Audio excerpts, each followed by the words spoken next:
नमस्कार। दृष्टि IAS pre MPPSC 2026 के लिए एक प्रैक्टिस बैच लेकर आए हम, और इसी प्रैक्टिस बैच के अंदर जिसमें बात होगी किसकी, एमसीक्यू की, या ऐसा कहें टेस्ट की। आपने अब तक जितनी भी अच्छी प्रिपरेशन की हुई है उसी प्रिपरेशन को एनालिसिस करने के लिए जो सबसे बेहतर टूल जो होता है, वो टूल्स, उस टूल की अगर बात करें, वही टूल क्या होता है अपने आप में, टेस्ट। तो मैक्सिमम उम्मीद है कि आप सभी टेस्ट लगातार या कंटिन्यूसली दे रहे होंगे, है ना।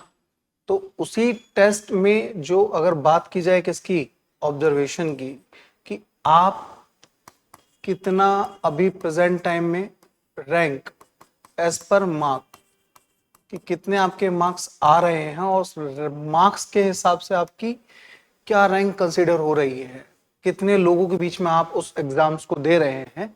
तो इन सब चीजों का एनालिसिस होना बहुत ही जरूरी है। जब तक आप ये विश्लेषण नहीं करेंगे कि आप कहाँ स्टैंड कर रहे हैं, तब तक उस कट ऑफ पर अपनी सीट को रिजर्व करना, अपनी जगह को बनाना थोड़ा प्रैक्टिकली पॉसिबल नहीं है। क्योंकि एक्चुअली क्या है कि जो वैकेंसीज हैं वो बहुत कम है, नंबर ऑफ 155 वैकेंसीज है, समझ रहे हैं आप। तो इन सीट्स के अंदर अपनी सीट रिजर्व करने के लिए आपको अच्छे से चीजों को समझना होगा, जानना होगा, एनालिसिस करना होगा, तभी पॉसिबिलिटीज है कि आप उस कट ऑफ को क्रॉस कर पाओगे या कट ऑफ को टच कर पाओगे। ठीक, तो पहले का जो टाइम था वो बड़ा इजी था। इजी कैसे था, आप मानो कि 100 टोटल नंबर ऑफ क्वेश्चंस है हमारे पास में। इस 100 नंबर ऑफ क्वेश्चंस के अंदर हमारे पास में नेगेटिव मार्किंग करके या नेगेटिव करके कोई कॉन्सेप्ट ही नहीं हुआ करता था। अगर मैं यहाँ पे 70 क्वेश्चंस 100% एक्यूरेसी के साथ में अटेम्प्ट कर रहा हूं, जो कि पूरी तरीके से सही है, और मुझे पता है कि कट ऑफ जाएगी 85, मुझे पता है कि कट ऑफ जाएगी 82, मुझे पता है कि कट ऑफ जाएगी 84, तो मेरे पास में अभी भी ऑप्शन है 30 क्वेश्चंस के। इन 30 क्वेश्चंस में मैं अपना क्या शुरू करूंगा, अजम्पशन शुरू करूंगा, और उन्हीं अजम्पशन के बेसिस पे इन 30 के 30 क्वेश्चंस को मैं क्या कर लूंगा, अटेम्प्ट कर लूंगा। अब 30 जब मैंने अटेम्प्ट किए तो ऐसा हो सकता है कि इसमें से 15 क्वेश्चंस या 18 क्वेश्चंस मेरे क्या हो जाएं, राइट हो जाएं। और अगर मेरे 50 और 18 क्वेश्चंस राइट हो जाते हैं, अगर 15 या 18 क्वेश्चंस मेरे राइट हो जाते हैं, तो ऐसी सिचुएशन में 70 मैंने 100% एक्यूरेसी के साथ में या श्योर रहकर क्या किए थे, अटेम्प्ट किए थे। और यहां अगर 50 वाला भी अजम्पशन मेरा सही बैठ गया तो 70 प्लस 15 इज इक्वल सीधा सीधा 85, और मेरी कट ऑफ हो गई क्या, क्लियर। तो ये एडवांटेज हुआ करता था पहले हमारे साथ में, लेकिन अब ये एडवांटेज नहीं करेगा काम। क्यों नहीं करेगा काम? वही एग्जाम्पल के तौर पे हम मान लेते हैं कि इसी में इस बार से एमपीपीएससी ने क्या कंसेप्ट इनिशिएट कर दिया, कि एमपीपीएससी ने एक बहुत सिंपल सा कंसेप्ट क्या इनिशिएट कर दिया, उसने क्या कर दिया, नेगेटिव मार्किंग का कंसेप्ट शुरू कर दिया। कि भैया नेगेटिव मार्किंग होगी। अब कैसे, 1/3। कैसे होगी, 1/3 की नेगेटिव मार्किंग होगी। और 1/3 पे अगर नेगेटिव मार्किंग ले रहे हैं, है ना, 1/3 पे अगर क्या हो रही है, नेगेटिव मार्किंग हो रही है, तो इसमें बहुत सिंपल सा फंडा क्या समझिएगा, कि आप समझिएगा कि हमने टोटल मिला के कितना किया, यही 70 अटेम्प्ट किया, एकदम राइट अटेम्प्ट किया, ठीक। और वही 15 हमने कर दिए रॉन्ग, और 15 कर दिए हमने राइट। दूसरी पॉसिबिलिटी लेके चल रहे हैं हम, है ना। 15 कर दिए रॉन्ग, 15 कर दिए राइट, तो आप समझिएगा कि 15 तो हमारे रॉन्ग है और 15 हमारे क्या है, राइट है। तो 15 अगर राइट है तो इन 15 के हम कितने मार्क्स कंसीडर करें, 5, है ना। तो इसमें से ये 15 जो है, जो 15 सही किए हैं, तो 15 में से 5 ऑटोमेटिकली डिडक्ट कर दीजिए, मेरे पास में निकल कर आए 10, और टोटल मिला के कितना मेरा हुआ 80। तो पहले मेरे पास में जो 85 हो रहे थे, अब मेरे पास में कितने रह गए, 80 रह गए, क्योंकि मैंने 15 क्वेश्चंस कैसे कर दिए, रॉन्ग अटेम्प्ट कर दिए। और रॉन्ग अटेम्प्ट का मतलब ही है क्या, अपने आप में नेगेटिव मार्किंग। क्योंकि अगर मैंने 15 रॉन्ग किए, एक क्वेश्चन अगर 1/3 नेगेटिव मार्किंग है, तो मेरे कितना नेगेटिव हो गया, 5, जो टोटल मिला के परसेंटेज है वो मेरा क्या हो गया, नेगेटिव हो गया। अब 5% अगर नेगेटिव हो गया है, तो मैंने 70 एकदम ट्रू किए थे, 15 मेरे राइट ने, 15 मेरे रॉन्ग है, 100 के 100 मैंने अटेम्प्ट किए। तो इसमें से 15 रॉन्ग अटेम्प्ट करने की वजह से 5 का मेरे को नेगेटिव क्या करना पड़ेगा, पे करना पड़ेगा, जिसके चलते इस 15 में से, राइट में से 5 डिडक्ट हो जाएंगे।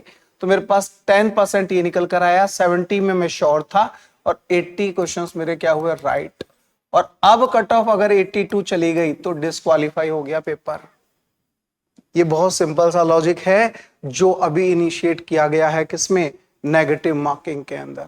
चलो, ये तो हमने बहुत पॉजिटिव पॉजिटिव बात कर ली, तब ऐसे सिचुएशन है, नेगेटिव मार्किंग हुई है, हर बार कट ऑफ 85, 82, 84 की जा रही है, लेकिन इस बार कट ऑफ कम जाने के भी चांसेस हैं, ठीक। लेकिन आप ज्यादा एक्सपेक्टेशंस नहीं रखिएगा कि 55 पे कट ऑफ आ जाएगी, या 60 पे कट ऑफ आ जाएगी, या फिर 62 पे समथिंग कट ऑफ आ जाएगी। पढ़ने वाले जो कैंडिडेट हैं वो बहुत अच्छे से प्रिपरेशन कर रहे हैं, यहाँ एक्यूरेसी बहुत ज्यादा मायने रखेगी। एक्यूरेट जितना क्वेश्चन पेपर को अटेम्प्ट किया जाएगा, उतने सिलेक्शन होने के चांसेस ज्यादा होंगे। और जहां ह्यूमन टेंडेंसी के बिहाफ या बेसिस पे अगर थोड़ा भी इमोशंस पे कंट्रोल नहीं कर पाए, तो 110% श्योर है कि वो पेपर क्वालिफाई होने की बजाय डिस्क्वालीफाई हो जाएगा। अब प्रॉब्लम ये भी नहीं है, मान लेते हैं कि पेपर फर्स्ट को आप फिर भी क्या कर जाओ, क्वालिफाई कर जाओ, लेकिन पेपर सेकंड जिसमें 40% ही लाना क्या है, बहुत है। 300 का पेपर है, 300 में से आपके 40% कितने हो जाते हैं, 120। कितने हो जाते हैं, 120। अब पहले तो क्या होता था कि हम 100 के 100 कर देते थे कि 33 कट ऑफ जाता है, जो क्वालिफाइंग होता है, तो 33 हमने क्वेश्चन अटेम्प्ट कर लिए, उसके बाद में तुक्के मार दिए, जो सही है जो गलत है ठीक है, हम कैसे भी करके इसको प्री को क्या कहते हैं सेकंड पेपर को इजीली क्या कर लेते थे, क्वालिफाई कर लेते थे। लेकिन अब क्या होगा कि 40 लाना कंपलसरी है, पासिंग मार्क्स लाना कंपलसरी है। पासिंग मार्क्स के लाने के चक्कर में हम 40 मार्क्स जब लेकर आएंगे, तो उसके लिए हमें यहां पर 300 एक क्वेश्चन 3 मार्क्स का है, तो हमें 40 क्वेश्चंस अटेम्प्ट करना क्या है, नेसेसरी होंगे 100 में से। और अगर 40 हमने एकदम सही नहीं किए एग्जाम्पल के तौर पे, और अगर हमारे 30 ही अटेम्प्ट हुए, बाकी हम 70 में से अगर रिस्क लेना चाहे, तो वो रिस्क हमारे लिए पॉजिटिव और नेगेटिव दोनों हो सकता है। अगर ये डिस्क्वालीफाई है ना, और आपके फर्स्ट पेपर में 100 में से 100 आ रहे हो, कोई मीनिंग नहीं है। वो 100 में से 100 आना हमारे लिए कोई फायदेमंद का काम नहीं करेगा। तो हमारे लिए ये क्वालिफाइंग होना जरूरी है। और लोग पहले इसके लिए कुछ ज्यादा सीरियस नहीं होते, लेकिन इस बार सीरियस होना जरूरी है। और सीरियस इस बात के लिए नहीं होना कि कितने अटेम्प्ट करने, कर लोगे नो डाउट, इस तुम्हारी शक्तियों पे कोई शक ही नहीं है हमको, आप में वो है काबिलियत, आप निकाल लोगे, 100% निकाल लोगे। लेकिन आपको रोकना है अपने आप को, किस चीज को लेकर, मिस्टेक को, ऐसे क्वेश्चंस को अटेम्प्ट करने से रोकने से जिसका आंसर के बारे में आप 100% श्योर नहीं है। इसी सब स्ट्रेटेजी पे बात की जाएगी इस प्रीलिम्स प्रैक्टिस बैच के अंदर, जो आपके लिए दृष्टि लेकर आ रहा है। यहां हम बहुत सारे वो एप्टीट्यूड की बात नहीं करेंगे, क्योंकि वो तो फाउंडेशन बैचेस, टारगेट बैचेस और कंटेंट वगैरह या बुक्स मटेरियल वगैरह उन सब के अंदर होता है। देखो, पढ़ने की कोई लिमिटेशंस नहीं, कितना ही पढ़ लो और पढ़ते ही चले जाओ आप, नॉलेज कहीं जाके खत्म नहीं होगा। चाहे वो आप एमपीपीएससी के कॉन्टेक्स्ट में बात कर लें, या किसी सब्जेक्ट इंडिविजुअल के कॉन्टेक्स्ट में बात कर लें, या किसी और अनदर प्रैक्टिसेस के बारे में बात कर लें, उसकी कोई लिमिटेशंस नहीं है। आउट ऑफ लिमिट है नॉलेज। तो हमें अपने आप को एग्जाम ओरिएंटेड बनाना होगा। और एग्जाम ओरिएंटेड बनने के लिए बहुत सिंपल सा है कि अब तक जो एमपीपीएससी जिन पैटर्न को, जिन कंसेप्ट को या जिन सेक्टर या फील्ड को अप्रोच करते हुए नंबर ऑफ क्वेश्चंस को बार बार पूछ रही है, या जहां तक उसका अप्रोच जा सकता है उसी पर बेस्ड प्रिपेयर करके एमसीक्यू तैयार किए गए हैं आपके लिए दृष्टि आईएएस से। और इन्हीं MCQs per day to day हर एक सब्जेक्ट से रिलेवेंट आपको प्रैक्टिसेस कराई जाएगी। एक क्वेश्चन, उसके 4 ऑप्शन, और 4 ऑप्शंस में से एक आंसर, बाकी 3 के अपने खुद के अपने आप में क्वेश्चंस। एक क्वेश्चंस को प्रिपेयर करने से कभी भी एक क्वेश्चंस प्रिपेयर नहीं होता, उससे रिलेवेंट जो बाकी की इर्द गिर्द की जो इंफॉर्मेशंस होती हैं उनसे भी नंबर ऑफ क्वेश्चंस बहुत सारे प्रिपेयर हो जाते हैं।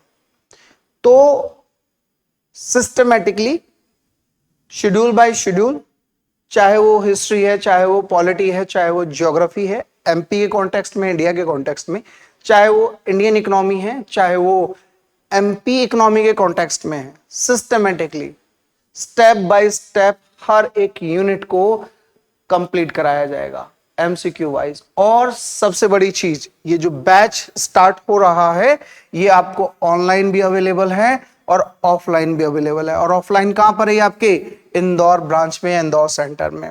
बाइलैंग्वेज चलेगा, हिंदी एंड इंग्लिश, कोई इश्यू ही नहीं है, कोई प्रॉब्लम नहीं है। हिंदी मीडियम वाला भी इसको ज्वाइन कर सकता है, इंग्लिश मीडियम वाला भी इसको ज्वाइन कर सकता है। कब से इनिशिएट हो रहा है ये?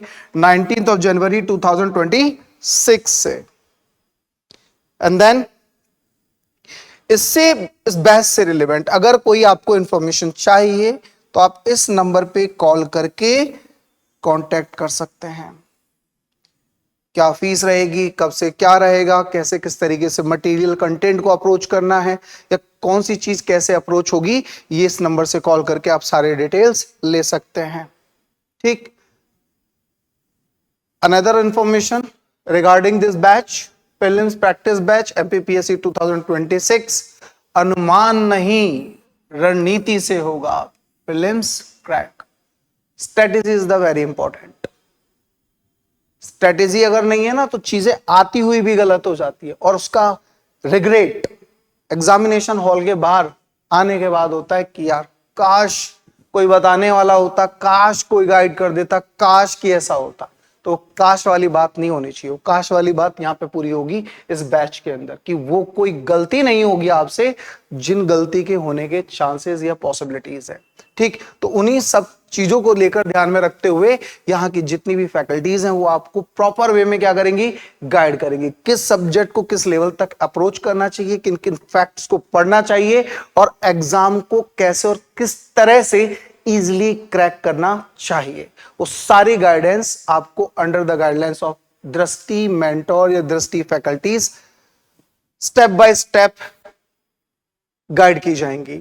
ठीक। तो एमपीपीएससी प्रीलिम्स परीक्षा के लिए संपूर्ण अनुशासित और परीक्षा केंद्रित कार्यक्रम है ना। स्ट्रेटेजी सेशन होगा, प्रैक्टिस सेशन होगा, जिसमें हर तरीके से चीजों को क्या किया जाएगा, एक्सप्लेन किया जाएगा।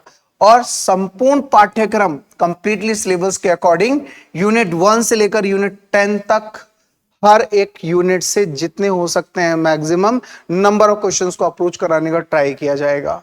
ठीक। और इसके साथ साथ में इसमें प्रैक्टिस सेशन भी क्या है, इंक्लूडेड है। ठीक। सारा फैकल्टीज के थ्रू लिया जाएगा, ऐसा नहीं कोई अलग से मेंटोर आएगा या फिर कोई और स्टाफ का पर्सन या कोई और अंडर द ट्रेनिंग पर्सन आपको यहाँ पे किसी तरीके की प्रिपरेशन कराएगा। हर एक सब्जेक्ट के जो यहाँ फैकल्टी हैं, जो यहाँ फाउंडेशंस में भी पढ़ा रहे हैं और यहाँ बैचेस में भी पढ़ा रहे हैं, वही सब फैकल्टीज आपको कंटिन्यूसली इन सब एमसीक्यू से रिलेवेंट क्या करवाएंगी, प्रैक्टिसेस करवाएंगी। ठीक। नेगेटिव मार्किंग को कम करने के लिए स्मार्ट तरीके क्या हो सकते हैं, किस तरह से हम चीजों को under the guidance and systematically paper को भी क्रैक कर जाएं, मैक्सिमम नंबर ऑफ फैक्ट को भी अप्रोच कर लें और इस पेपर को हम इजीली क्या कर लें, क्वालिफाई कर जाएं। सबसे रिलेवेंट प्रैक्टिसेस आपको इस बैच के अंदर कराई जाएगी। ठीक। एंड देन के अलावा 70 डे का ये पूरा क्या रहेगा, हमारा सेशन रहेगा, और इसके अंदर स्ट्रेटेजी सेशन भी इंक्लूडेड होगा और इंपॉर्टेंस रिलेवेंट टू एग्जाम जितने भी फैक्ट हैं वो आपको यूनिट वाइज क्या किए जाएंगे, प्रोवाइड कराए जाएंगे। जो आपको ऐप डाउनलोड यहां से करवाया जाएगा उसी में ही ऐप के अंदर unit to unit number of MCQ आपको प्रोवाइड कराए जाएंगे। जितनी भी पीवाईक्यूज है ना, उन सब पे क्या की जाएगी, चर्चा की जाएगी और नए परीक्षा पैटर्न पे बेस्ड होगी, जिसमें नेगेटिव मार्किंग से लेकर और एक्यूरेसी को लेकर हर एक पैटर्न आपको बताया जाएगा। और प्रैक्टिस सेशन के बारे में हम पहले ही बता चुके हैं। सिस्टमेटिकली है, जैसा कि हमने आपको पहले ही बताया कि 19 जैन से क्या है, 20 जैन से क्या है, कि यहाँ पे ये जो डेट है एक बार को साइड में अपन रख देंगे, लेकिन हम इतना सा ध्यान रखेंगे कब से शुरू होगा, 19 जैन से शुरू होगा। ठीक, सब्जेक्ट बाय सब्जेक्ट आपके पास में पहले से शेड्यूल अवेलेबल होगा और उसी शेड्यूल के अकॉर्डिंग आपके पास में नंबर ऑफ क्लासेस कंटिन्यूसली आपको हो जाएंगी और आपको मिल जाएंगी। ठीक, इसी के अंदर मैं मेरी बात करूं, अगर हम बात करेंगे किसकी, सब्जेक्ट की, तो हम बात करेंगे किसकी, यहाँ पे मैं पढ़ाऊंगा आपको 6 यूनिट और 6 यूनिट के अंदर टोटल लाके जितने भी नंबर ऑफ टॉपिक है 9, उन सब पे बात की जाएगी। चाहे वो भारतीय अर्थव्यवस्था में मध्य प्रदेश की स्थिति हो, है ना, चाहे वो ह्यूमन डेवलपमेंट रिसोर्सेज हो, हेल्थ हो, एजुकेशन हो या स्किल्स हो, चाहे वो सस्टेनेबल डेवलपमेंट गोल हो, agriculture, industry, MSME and infrastructure हो, self reliant Madhya Pradesh, ODOP, one district one product and intellectual property rights and agriculture, industry and services as per context in India, and Reserve Bank of India, commercial banks, SEBI, non-banking financial companies and foreign trade policies and G20, SAARC, ASEAN। ये total मिला के number of topics है किसके, economics के, जिसको हम systematically step by step according to number of questions के according क्या करेंगे, प्रैक्टिस करेंगे और क्या क्या मैक्सिमम प्रोबेबिलिटीज बन सकती हैं उन सब पे बात करेंगे। हम दोनों तरीके से क्वेश्चंस को प्रिपेयर करेंगे, एक तो ऑब्जेक्टिव बेसिस पे और दूसरा स्टेटमेंट बेसिस पे भी हम अपने आप को प्रिपेयर करके चलेंगे इस बार, क्योंकि हो सकता है कि कुछ एक नंबर ऑफ क्वेश्चंस की प्रोबेबिलिटी इस बार ये भी बन जाए कि वो क्वेश्चंस के स्टैंडर्ड को कैरी कर ले। और स्टैंडर्ड का कैरी करने का मतलब है यूपीएससी के पैटर्न पे एमपीपीएससी भी अपने आप को क्या करे, प्लेस कर जाए। कुछ एक नंबर ऑफ क्वेश्चंस पे, ये नहीं कह सकते कि पूरा पेपर ऐसा हो सकता है, वो प्रैक्टिकली इतना इजीली पॉसिबल नहीं है, इतना बड़ा इतनी जल्दी चेंजेस नहीं होगा। लेकिन हाँ, कुछ एक क्वेश्चंस में ऐसा हो सकता है जैसे लास्ट ईयर हुआ था कि कुछ क्वेश्चंस के ऑप्शंस स्टेटमेंट के अकॉर्डिंग हो सकते हैं और उन्हीं स्टेटमेंट के अकॉर्डिंग भी उनको कैसे अटेम्प्ट करना है, किस तरीके से उन क्वेश्चंस को क्वालिफाई, मतलब अटेम्प्ट को करते हुए एक्यूरेसी को मेंटेन करना है, नेगेटिव मार्किंग से बचना है और पेपर को एनी हाउ क्वालिफाई करना है। तो ये प्रॉपर तरीके से आपके अंडर द गाइडेंस होगा, हर चीज को आपको यहां से एक्सप्लेन कराया जाएगा, जिसमें सबसे लास्ट के अंदर आपको करंट अफेयर की क्लासेस कराई जाएंगी। करंट अफेयर के अलावा चाहे वो आपका हिस्ट्री हो, चाहे वो कंप्यूटर हो, चाहे वो आपका ज्योग्राफी हो, चाहे वो पॉलिटी हो, है ना, इसी सभी सब्जेक्ट से रिलेवेंट, वो इंडिया और हो चाहे वो एमपी के कॉन्टेक्स्ट में हो, सभी यूनिट्स को प्रॉपर तरीके से प्रिपेयर कराया जाएगा। ये आपके पास में इस तरीके का शेड्यूल होगा, डे है, डेट है, वार है, नंबर ऑफ टॉपिक्स हैं और यहाँ पे नंबर ऑफ प्रैक्टिस सेशन कौन सा है, ये भी आपके पास में प्रॉपर शेड्यूल के बिहाफ पे आपको प्रोवाइड करा दिया जाएगा, जिससे कि क्लास लेने में और किसी तरीके से उस प्रैक्टिसेस को करने में आपको प्रॉब्लम्स ना हो। ठीक है, दूसरा हमने बोला था कि पढ़ने की कोई लिमिटेशंस नहीं है, लेकिन जब तक उस पढ़ने को आप जज नहीं करोगे तब तक आप ये नहीं पता कर पाओगे कि मैं कहां तो स्टैंड करता हूं और मुझे कितनी और प्रिपरेशन करने की नीड है। ठीक, तो ये तभी पता चलेगा जब आप फुल लेंथ के टेस्ट लगाएंगे या नंबर ऑफ प्रैक्टिसेस को ज्यादा से ज्यादा करेंगे। तो एमसी, आप जितने भी पीवाईक्यूज हैं उनको जितना ज्यादा आप प्रैक्टिसेस करेंगे उतने पेपर के निकलने के चांसेस ज्यादा होते हैं। देखो, हर एक टॉपिक के नंबर ऑफ क्वेश्चंस बनने की एक मैक्सिमम नंबर ऑफ प्रोबेबिलिटीज होती है कि मैं एसडीजी से मैक्सिमम कितने क्वेश्चंस बना सकता हूं, कि 200, 300, 500, इससे ज्यादा उससे क्वेश्चंस बनने की प्रोबेबिलिटी ही नहीं होगी। अगर मैं वहां 500, 200, 300 तक एक टॉपिक के अकॉर्डिंग नंबर ऑफ क्वेश्चंस को अगर अप्रोच कर लेता हूं, तो उसके बाद में जब क्वेश्चंस बनने की ही प्रोबेबिलिटी खत्म हो रही है तो 100% श्योर है कि पेपर क्वालिफाई होगा। ये नहीं कह रहे कि हर टॉपिक के साथ ऐसा होगा, लेकिन मैक्सिमम टॉपिक इस तरह से कवर अप किए जा सकते हैं। तो इस पर्टिकुलर सेशन के अंदर हम सब इसी चीज पे बात करेंगे, आपके साथ रहेंगे और आपको इसी चीज की प्रिपरेशन करवाएंगे, जो कि आपका ये बैच बहुत ही जल्दी शुरू होने वाला है 19 जनवरी 2026। ओके, चलिए अब मिलेंगे हम बैच के साथ में, उम्मीद है आप आइएगा और ऑफलाइन ऑनलाइन जैसे आपको ठीक लगे, एज पर योर कंफर्ट आप इस बैच को ज्वाइन कीजिए और ये मौका आपसे छूट ना जाए। This is a golden chance and golden opportunity. Thank you so much. अब एग्जाम की तैयारी को और बेहतर करने के लिए हमारे चैनल को लाइक, शेयर और सब्सक्राइब करना ना भूलें।